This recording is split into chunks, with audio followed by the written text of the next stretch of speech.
بسم اللہ الرحمن الرحیم۔ عاشورہ کے دن کی نیکیاں۔ عاشورہ کے دن 10 چیزوں کو علماء نے مستحب لکھا ہے۔ عاشورہ کے دن کی نیکیاں: سب سے پہلے کہ روزہ رکھنا، نمبر 2 صدقہ کرنا، نمبر 3 نفل نماز پڑھنا،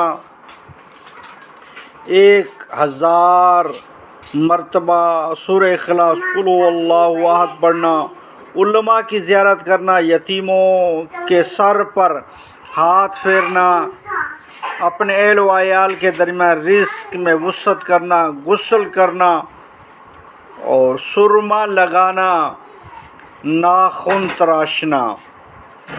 بعض کتابوں میں لکھا ہے کہ ان 10 چیزوں کے علاوہ 3 چیزیں اور بھی مستحب ہیں۔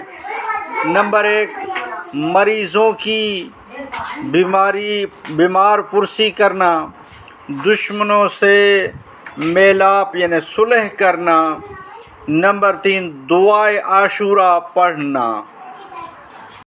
اور گھریلو علاج و وظائف چینل کو سبسکرائب نہیں کیا تو چینل کو سبسکرائب کر لیں، بیل آئیکن کے بٹن کو دبا لیں۔